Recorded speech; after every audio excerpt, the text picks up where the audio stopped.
那些圣人嘛，或者修行者，通常都说每天都有打坐冥想，要么是5分钟，要么是1个小时冥想啊、而我试过冥想，做了5分钟坐不住。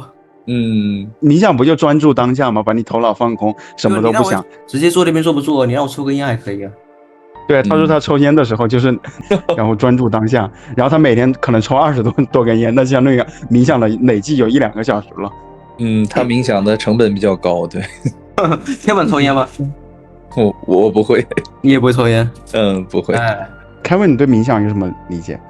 冥想啊，冥想他们有的说是属于一种实修，然后说比我们这些谈论理论的呀这些要强得多。然后太傻天书也推荐冥想，然后冥想的话其实形式有很多啊，那你像祷告也是一种冥想，其实你专注于当下，你去刷碗呐，你打游戏吧，听音乐，其实本质上也是一种所谓的冥想，就清空杂念嘛，停止思考，停止分别。这个抽根烟也算了也算呢，其实是算的。其实在我看来的话，就是所谓的这个冥想啊，大家就随缘吧，就是不要去有太多分别心你想冥想就行，就可以冥想，不想的话那就无所谓的。对，其实我觉得有时候你在你家里周围走一走，在小区的公园里面散步，其实也是一种冥想。说的非常好，因为对，你看一个落日，其实都是在冥想。上一期不就是那个张震他说到了坐牢嘛，就是有人坐牢，我就想到了有一个故事，那是真实的，就是讲到中国的，就是在20年前有一个哥们儿他就是失踪了，然后后来警察怀疑他是被另外一个人谋杀，就把另外一个人给抓住来了嘛，然后屈打成招给他判了死刑，结果后来他在牢里面坐了10年之后，那个被警方判定被谋杀的那个人，失踪的那个人他又回来了，那这不就典型的冤假错案吗？对，最后后来他三叔还有他家里各种亲戚或者是怎么样，然后就是去想办法帮他含冤昭雪嘛，然后他给他放出来，但是他白坐了10年牢，整个他老婆也跑了，家里也被别人霸占了，头发也花白了，所以当地的那些地方政府包括法院就决定赔他大概68万人民币那是00几年的68万，所以他突然有了那么多的钱，然后后来就有一个妹子找到他了嘛，说愿意做他老婆然后后来他儿子又找到，对他的儿子又找到他了，说结婚的话，说当年虽然你坐牢了那10年，我一天都没有来看你，但是并不代表我不想你，我时时刻刻都在想念着你。现在你终于出来了，然后我要结婚的话，你能不能给我点钱？然后他也给了10几万，然后呢他有一些亲戚什么找他借钱嘛，然后这就走掉了20万，然后后来他嫁给他的那个妹子呢，又忽悠他各种去投资。然后投来投去，因为他本身之前他是农民嘛，也没有那方面的经历，结果最后那50万最后血本无归。然后后来他这个人两眼一蒙，他就想到了，我天哪，这是我在牢里面拿命换来的钱呢。但是当地的政府还比较可怜他嘛，然后最后就花钱就是给他弄了一个福利院，就是相当于免费给他安排到那福利院里面去住了。然后他在今年年初的时候就去世了那是他的那么一个故事。我想起一句话。什么？说什么一个人啊，就是普通人，能不能发财啊，看的是运气，但是人们守得住这笔财富，就看这个人有没有智慧了。我也想这么说。对，他就是属于得到了一大笔钱，但是他并没有驾驭这笔钱的能力。对，就是德不配位，但不是说他品德，而是说他的那个功德能力。其实类似的故事也发生在了印度人嘛，突然中了500万。然后后来中了500万之后，最后各种亲戚就找他借钱嘛，或者他去花钱，然后半年之内那钱就花得光光了，花光。所以一般那些彩票中奖的人，通常最后都搞得鸡飞狗跳，然后妻离子散的，甚至。对，我也看到一些新闻，反而还欠了很多债，反而还去拾荒了，对吧？变成乞丐了，好多这种例子。所以说，人有智慧，我觉得挺重要的一件事。其他的东西可能在智慧面前，显得都是第二重要的吧，我觉得。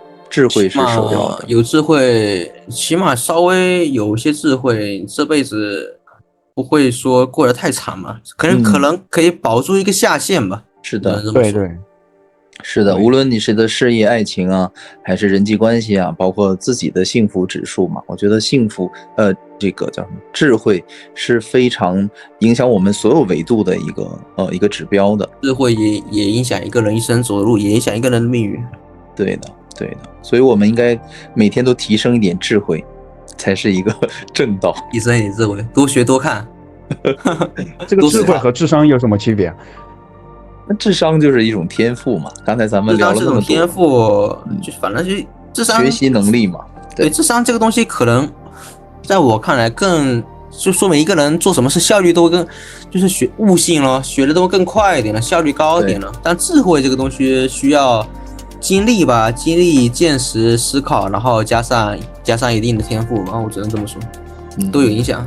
对，我觉得智慧是更深层次的东西，就是它不是那么表面的，智慧的东西对更长远一些的东西。对，智慧需要一定的阅历，对，一定的也需要别人点拨，对，反正都有影响。智慧更像是一种知识吧，智慧这东西。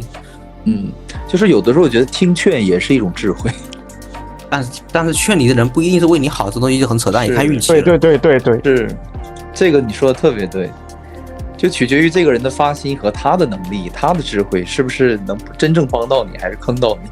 对啊，说什么听人劝吃饱饭，但是也不知道劝你的到底是什么牛鬼蛇神，劝你到底是为了出于好意，还是为了获得你身上某些东西去劝你，是吧？劝什么最经典的劝你投资，他妈这有时候真不能听劝。这个时候，我一般会劝朋友，就是天上不会掉馅饼，就算掉了，你也不要觉得自己是那个幸运儿，就宁可错失这个馅饼，也不要掉到那个坑里去。问题是有些馅饼那个坑太明显了，一眼就能看出来，我不知道为什么有人会掉进去。但是很多人是看不到的啊，这个也不能怪大家。比如说有哪些是，对，有哪些是坑，有哪些是很明显的。比如说骗你投资最经典的，骗你买房，就基本跟你要钱的，我觉得都是来骗你的。我记得我初中有个同学很惨，他是那种很害羞、很内向的嘛，然后也没什么朋友。然后后来我那次回国的时候，我请他一起吃饭嘛，他说他特别感动，特别感谢。他说，毕业那么多年了，除了我以外，唯一一个还主动找他联系的，那个哥们儿还是找他借钱来了。说到借钱，他妈的，我前就还有年对你们说什么？就是我看 YouTube 的时候嘛，就是总是给我推一些广告，然后一些广告里面就是那种像 AI 一样特别美的那些美女，然后什么相当于那个什么灵魂伴侣啊，然后交友的那种软件。然后后来因为它总是频繁的出现嘛，然后昨天晚上半夜2点钟的时候，我就比较手贱，然后我就点下去装了一个，然后装了一个之后，他就问我各种各样的问题啊，比如说什么性格怎么样，然后目的怎么样，我都没有传我的头像嘛，然后一点进去之后，哇天哪，来了差不多有6、7个主动邀请要和我聊天的一些女生，而且你看到头像都是那种像名人一样。这也太 low 了吧！这个在中国都过时了，我操！各个国家都有，对吧？所以我如果说我21岁的时候，哇，我那个时候还有点小激动，明显的就知道我连头像都没有啊，新注册的一个用户，你怎么可能突然就总共5、7、8个名媛，有可能跟我聊天都有可能是 AI 用，或者说一个抠脚答案，它躲在屏幕的另外一头，是吧？然后后来我就看到那平台，就是那个 APP， 它后面就说如果你这个要求充值嘛。你跟一个人聊了多久的话，就是相当于会扣一些金币啊，然后那些金币的话，就是你新注册的用户，他有免费的一定额度的金币啊，然后不够的话要求你充值。蛮多套路了，哪来那么多女主动找你聊天？就像 Kevin 说的，我们只要就是相当于不贪就行了，被骗还是有一定可能有自己的贪欲。被小骗几次也问题不大，被骗多就有经验了。对，只要不被骗的倾家荡产，被小骗几次其实问题不大，我感觉。对，都会被骗嘛，都要经历被骗的那个过程嘛。是，骗局太多了。我也是从小经历很多，然后现在就感觉什么都不会信了。对，我之前在印度的时候，很多一些同学啊，尤其还有的是那种白人哦，就是那种很帅的像雅利安印度人找我借钱，然后。说什么很紧急很重要啊，然后最后借了之后，他说好了哪一天还嘛，然后他又装作不知道，你去找他要的话，他就不断的跟你拖。但是好处就是他找我借的通常都是5毛钱2块钱，当时印度的那个时候物价还比较低嘛，所以最后就是我就想那算了，以后你要再找我的话，我就不说借给你了，都送给你了。好，然后但是萨格他其实还算是比较老实的，虽然他精明，但他也很老实。我跟他讲这个故事的时候，他说他各种同学、朋友、同事、表哥什么的找他借钱，然后最后没要回来，加起来差不多有10万人民币，10万人民币。对，而且像印度人，我觉得印度人也很奇怪啊，真的就是我觉得那些一般就是我交往那些印度朋友，啊，我觉得都很好啊，都愿意帮我呀。但是有的时候真的是印度人都就是有时候我遇到过有一种情况，就比如说先认识一个印度人，跟他关系很好，结果后来呢，突然又有另外2个印度人来找我，就是当着印度人 A 的面来找我，然后后来又跟我套近乎，但是印度人 B 和 C 他并不认识印度人 A， 结果等那个印度人 B 和 C 那是我之前认识的朋友嘛，等他们走了之后呢，印度人 A 就告诉我，他说你要小心，不是所有人的建议都要听的，就比如说刚刚的那2个家伙，他们有可能是因为什么目的而接力你，有可能他们是想骗你的钱，印度人都跟我说不要相信印度人，反正一直互相拆台呗，你这个意思是？我也不知道，我也不知道，就感觉他们这脑回路。他不让那个 A 印度人，那你不要相信 B， 然后说要相信自己，那跟 B 有什么区别？我真的莫名其妙。事后我发现，其实就是可能是说，确实是说需要找我帮忙，或者说需要，或者觉得我是个老外比较好奇，但是最后其实也没有被他们骗什么东西啊，也没有损失什么，或者有可能我被骗了，但是我到现在我都不知道。挺魔幻的，反正我一直在中国，对印度那边真的不了解，那挺魔幻的。对，我刚到都柏林的时候，那个时候21岁、22岁租房子嘛，然后那个房东，我是过了好几年之后，我后知后觉，我才想来被他坑了好多次了。就是当时那个他，因为他可能是做一些生意嘛，然后做一些生意，他为了避税，然后那些欧元都不是很干净的钱，然后他就各种就是忽悠我说，哎，你要不要交学费啊？你交学费我帮你换钱啊，然后总共好几千欧元。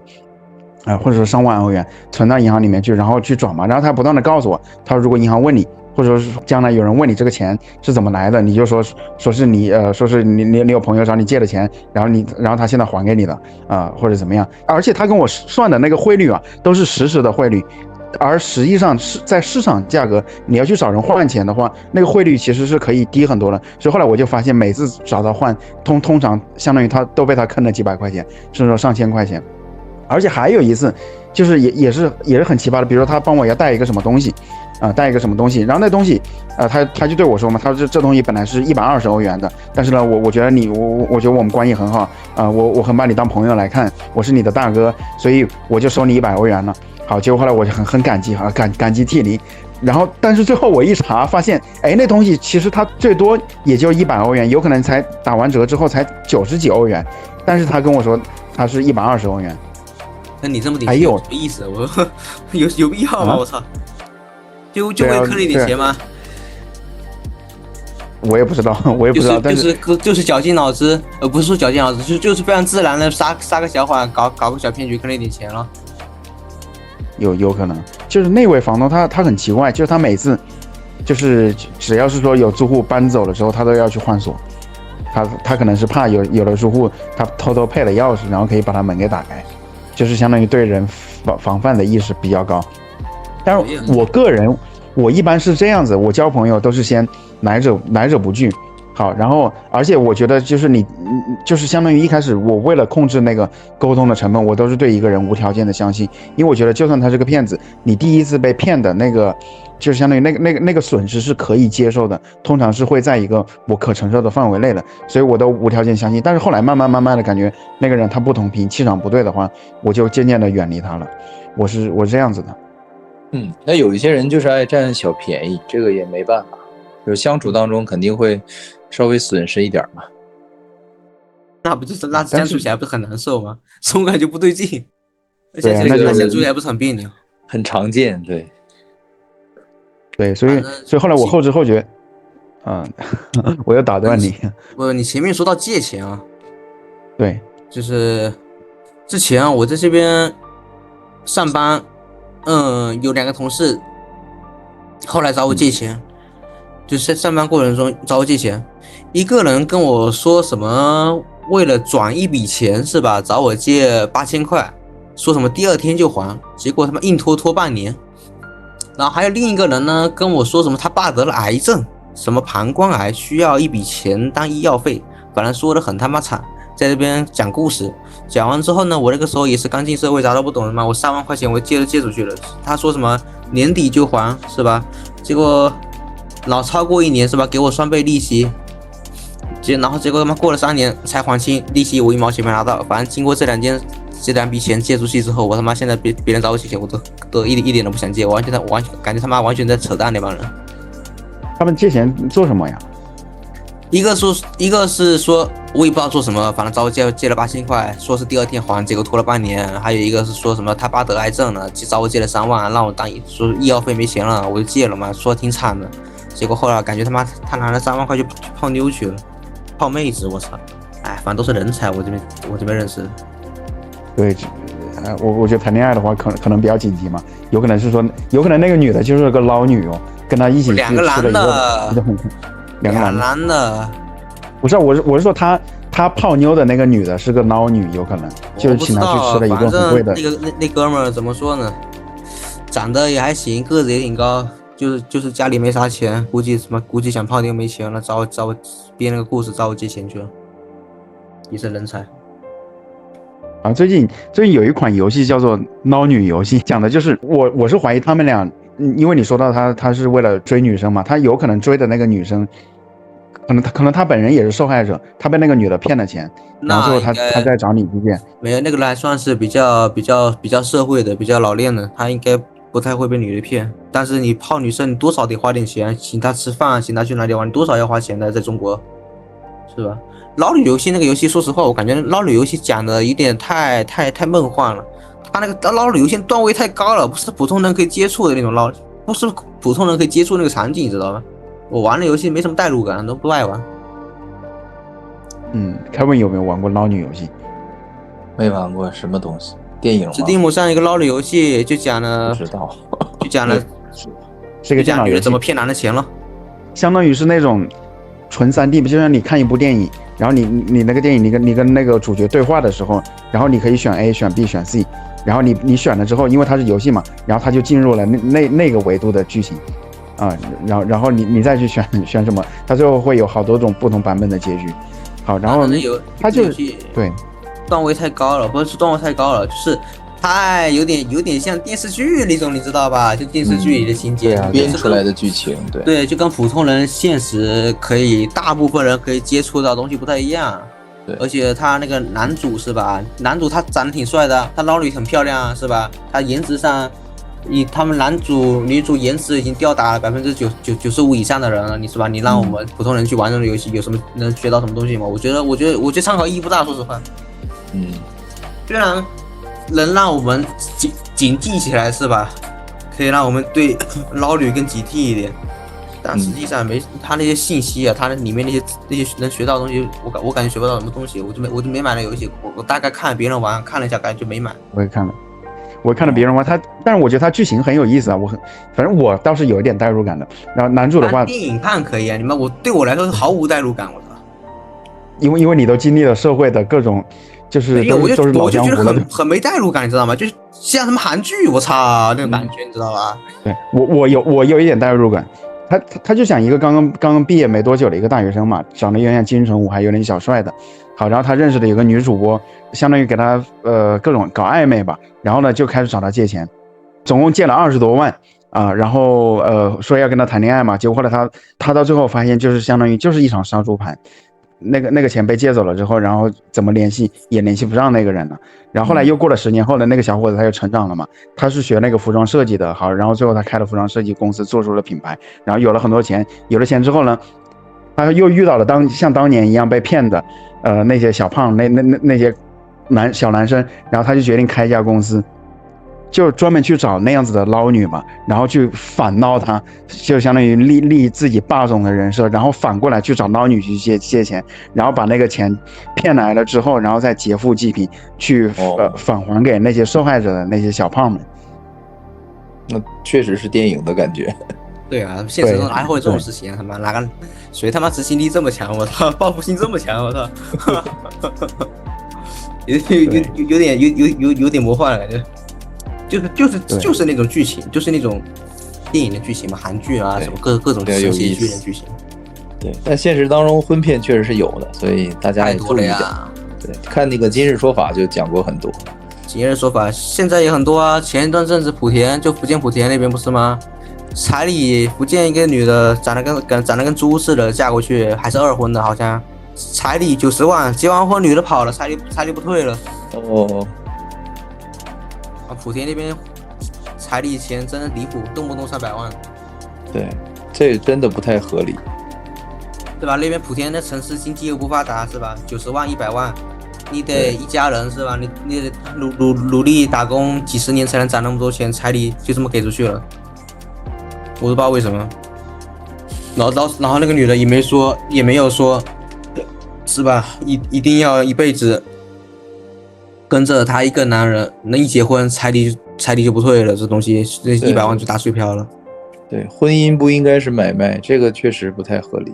婚姻，我觉得个人理解应该是个男女互相尊重、互相帮助、互相帮持的一种状态吧。你说像那种买卖啊，给多少彩礼、给多少嫁妆什么的，我觉得，我觉得是一种陋习。对，但说了也没用，这个彩礼在中国太普遍了。哎，在印度是反过来的，是女方要给个20万左右的嫁妆，比如萨格他说他跟他老婆结婚，然后那什么金戒指啊什么的，耳环、项链什么的，那都是他老婆他们家里人出的。然后我说那你出了什么？他说我出了我把我自己的后半生都交付出来了。我操，牛逼！不过他也把他妻子带到爱尔兰这边来，相当于给他妻子拿了爱尔兰绿卡，让他妻子他在爱尔兰这边的一家公司去做程序员。是印度普遍都是女方给嫁妆，男方不用给彩礼吗？还是就萨格这样？对呀、普遍是这样，普遍都是这样子的，普遍就是这样子。那中国怎么这么扯淡呢？问30万。那中国怎么会这么扯淡呢？对，这个东西按道理来讲，所以在印度那边有，就是没有谁应该给谁的，这个不应该有这些规矩。没有这个道理，我觉得。看哪方，我觉得这东西应该是要看男方或者女方哪边更需要另外一方才会有这种补价差的感觉，你知道吗？那比如说女方那边这个女的是吧，长得特别漂亮，身材特别好，或者女方家里特别有优势是吧？你男方想娶这个女的，你给点钱，我觉得这样子还算正常。那他妈现在娶个女的嘛，什么家条件也不如男的，什么各方面也不如男的，还要娶她还给个彩礼，我就不知道为什么给这份彩礼，为了什么呢？对，为什么呢？没有道理。我觉得明明女方是高攀男方反而还要给女方彩礼，我就不理解这个什么逻辑。应该根据实际情况来这个东西。对啊，能在一起我来跟你讲讲，在一起拉倒了，这是为什么要给彩礼呢？对，我跟你来分析一下是什么逻辑。就他彩礼有2种形式的，一种是那种资助型的，就相当于这个钱给了是给小两口、新婚夫妇他们拿来花的，或者给他们拿来买房的。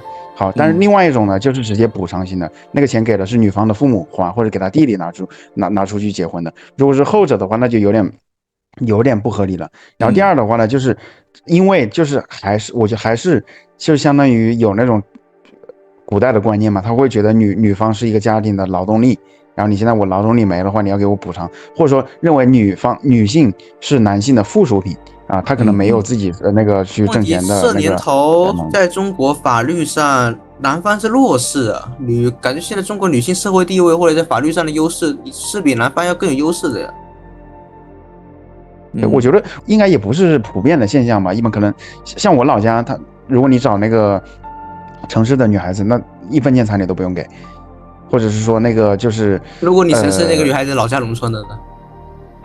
农村的那可能要个几万吧，10万、8万不知道，但是我想说的是，像印度它不是算少喽，福建这边几十万哦。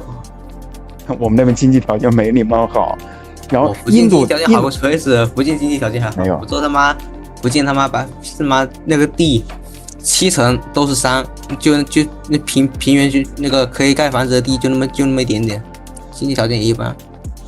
所以最后都知道种地的话养不活那么多人，然后最后都出海去做生意去了，都出国做生意了。这就是之前不是开会说，而且那帮人他妈在国外挣的钱，他妈在福州市区买房，他妈搞了福州市区房价很高，他妈这很烦的。对，各有利弊，永远都是这样的。对，就是在凯文在北方那边的话，彩礼有南方那么多吗？还是说没有？彩礼的话，就像你说的，就是一般都是农村有，然后城里的话是没有这种说法，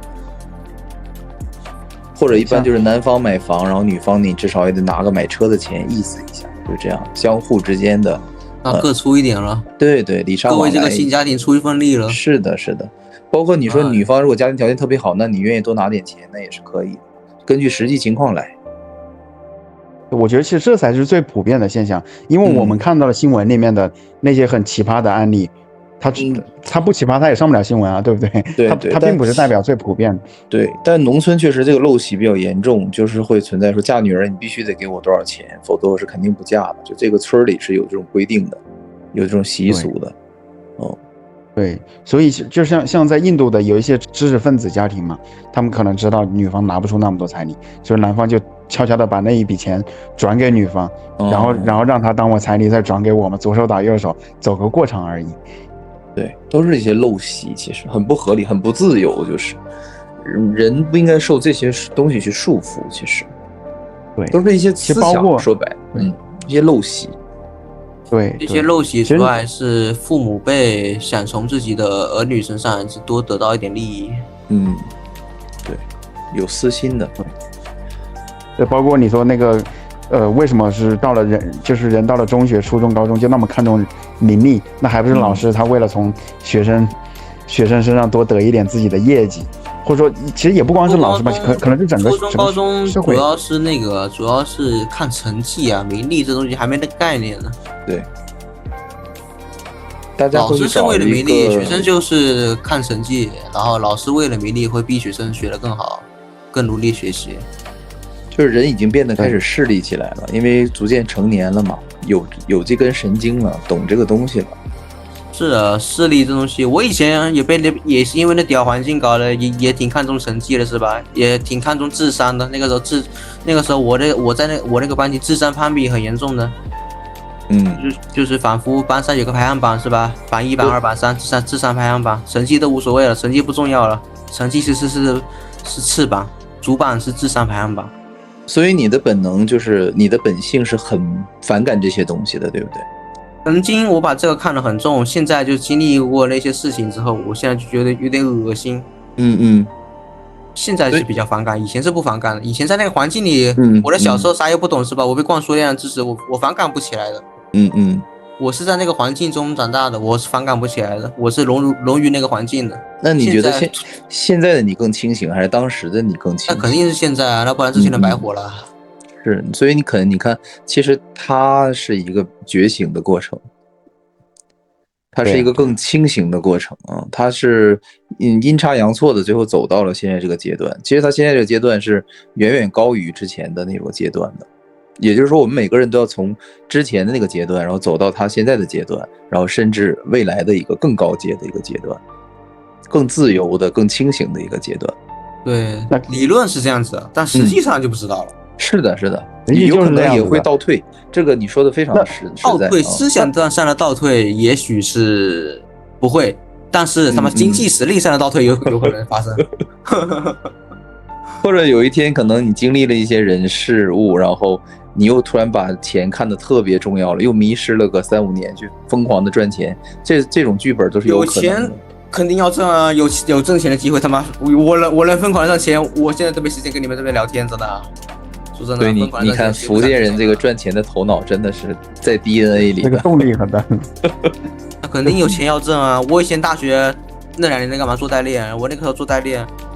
3个小时打个单子500块钱，一天打9个小时，一天1000多块钱，一个月能搞个3、4万，然后打了2个月，他妈我家里人不让我打了，我就跟他们跑到上海去了，去上海他妈无聊的要死，不知道干嘛，反正把那个时候做代练，每天早上眼一睁开机，打到半夜，然后中午吃外卖，晚上吃外卖在我的出租房里堆得跟山一样，都没空去丢，然后就睡觉，睡醒继续打。连续2个月打的他妈人不人鬼不鬼的，搞了些钱，但是他妈总感觉没什么卵用。学不到东西，反正但是我那个时候第一次是吧，人生第一次可以挣那么多钱是吧？我就那个就是停不下来，就特别有动力，很正常。对，你的头脑、你的能力在那里，你以后赚钱的就是也不会差。这个其实没什么。但是这个说不。但是现在在我看来就很迷茫，你知道吧？找不到。你现在迷茫的原因你没有找到吗？就是你不知道你为什么迷茫吗？我能找到原因就好了。我现在整个人一起迷茫住了。哦，那我就我想做一些事，但是不知道做什么事。照一下吧，就是又来照妖镜了。反正我家里人是给不了什么助力的，因为我家里人是国家电网的，他们在国家电网倒是有些人脉，但是你要说挣钱、生意这方面完全没人脉。是。但是我又你现在迷茫的原因，肯定就是你内心里有2个声音，它是互相矛盾的。你能感觉出来我内心有2个声音是吗？对呀。那我哪2个声音？一个是向往自由的声音啊，就是你的本性啊，包括你之前做的那些选择。你读本科，那你觉得读不开心、不好玩、没兴趣、不想读，那你不读了。那你不读的原因就是你那颗向往自由的心呐。对啊，他的声音你遵从了他，那一定有另一个声音让你读下去啊，让你要求稳呐，要按照社会的一些规则和常识去生活，对吧？去选择。一方面是，但这2个其实可以综合起来，综合起来就有一条路，就是找到一个可以躺着挣钱的办法，就是目前没找到。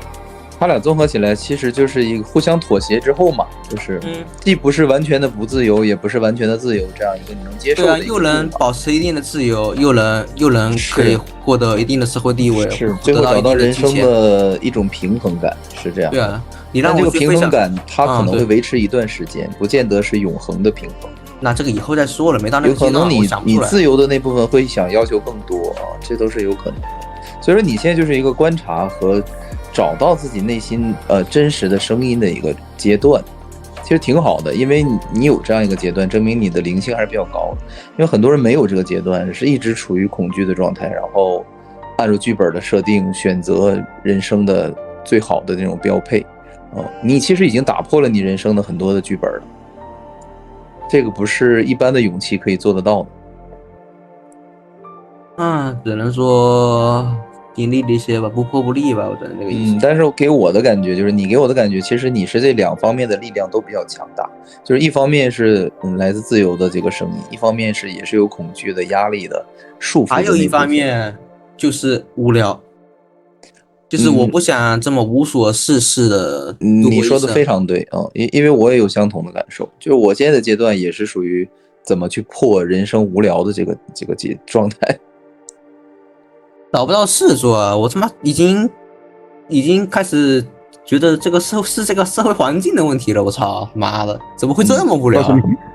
我告诉你，你们等你们有了老婆有了孩子之后，你就没有时间无聊了。很多朋友跟我说啊，你要是觉得无聊，你去娶个女的，生个儿子，你就不无聊。那我他妈不是吹牛骂了吗？他妈的！我告诉你，不是不无聊，而是那孩子他会逼着你，他会烦着你，他会折磨着你，没有时间无聊。好几个啊，说你要是真觉得无聊啊，想找点事做啊，你去找个女朋友啊，是不是啊？你就去娶个老婆啊，你就马上有动力啊，你就想挣钱，你没空去想那些乱七八糟，你就闲下来。